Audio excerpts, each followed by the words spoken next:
विधानसभा चुनावों के लिए बीजेपी की सूचियों में केंद्रीय मंत्रियों और सांसदों को विधानसभा का टिकट देने के बाद मध्य प्रदेश की राजनीति में हड़कंप है।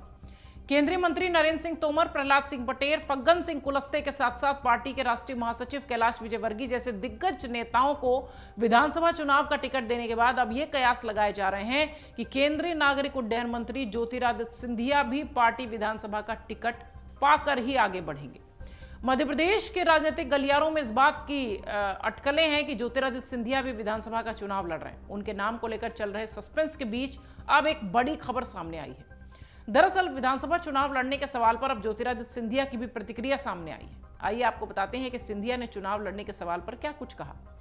मीडिया रिपोर्ट्स के मुताबिक विधानसभा चुनाव लड़ने के सवाल पर ज्योतिरादित्य सिंधिया ने कहा कि मैं भारतीय जनता पार्टी का सामान्य कार्यकर्ता हूं। बीजेपी में कार्यकर्ताओं की फौज है। पार्टी संगठन जो तय करता है, हर कार्यकर्ता को उसके आधार पर कार्य करना होता है। पिछले 3-4 महीने से मुख्यमंत्री, प्रदेश अध्यक्ष नरेंद्र सिंह सहित सभी नेता और कार्यकर्ता पूर्ण लगन से काम कर रहे हैं। इस रास्ते पर चलकर हमें काम करना है और पार्टी जो जिम्मेदारी देगी वो मैं करूंगा। वहीं एक इंटरव्यू के दौरान जब बीजेपी के नेता ज्योतिरादित्य सिंधिया से यह सवाल हुआ कि विधानसभा चुनाव में इतने सांसदों को बीजेपी इस बार टिकट दे रही है, क्या आप भी चुनाव लड़ेंगे, तो इस सवाल के जवाब में सिंधिया ने कहा कि ऐसे काल्पनिक सवालों का जवाब मैं देना पसंद नहीं करता। आपको बता दें कि मध्य प्रदेश में केंद्रीय मंत्री ज्योतिरादित्य सिंधिया की भागीदारी इस चुनाव में काफी अहम मानी जा रही है। चंबल, ग्वालियर क्षेत्र में उनकी सक्रियता बीजेपी के लिए जरूरी है। इसके साथ साथ उनका चेहरा पूरे राज्य में भी पार्टी के लिए एक एक्स फैक्टर की तरह काम कर रहा है। माना यह जा रहा है कि बीजेपी सिंधिया को शिवपुरी विधानसभा सीट से अपना प्रत्याशी बना सकती है। इस सीट पर वर्तमान में यशोधरा राजे सिंधिया विधायक हैं।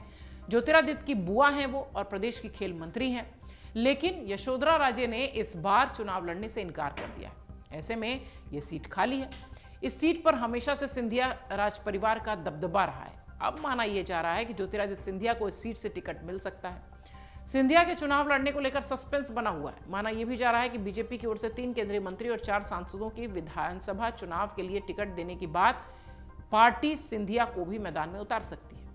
ज्योतिरादित्य सिंधिया के शिवपुरी सीट से विधानसभा चुनाव लड़ने को लेकर पार्टी में विचार होने की कई दिनों की चर्चा चल रही है। इसके बाद अचानक शिवपुरी से विधायक और शिवराज सरकार में मंत्री यशोधरा राजे सिंधिया ने स्वास्थ्य कारणों से चुनाव लड़ने से इनकार कर दिया, जिसके बाद बुआ के भतीजे के लिए सीट माना जा रहा है कि छोड़ी गई है और इसका जो फायदा है वो शायद सीधे सिंधिया को दिया जाएगा।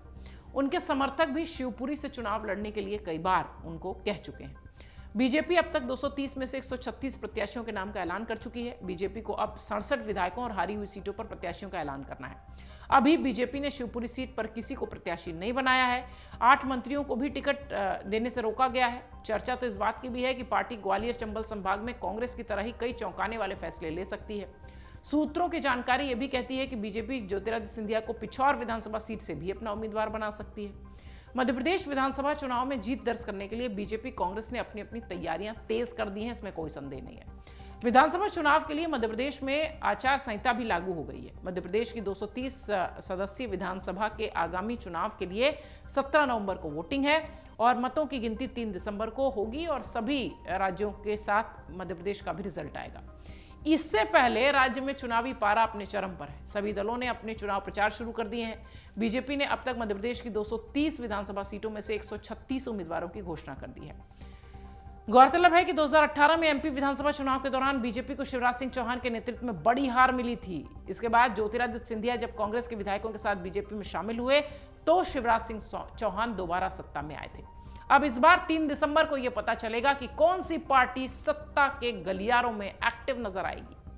अमर उजाला अब आपके टीवी पर भी।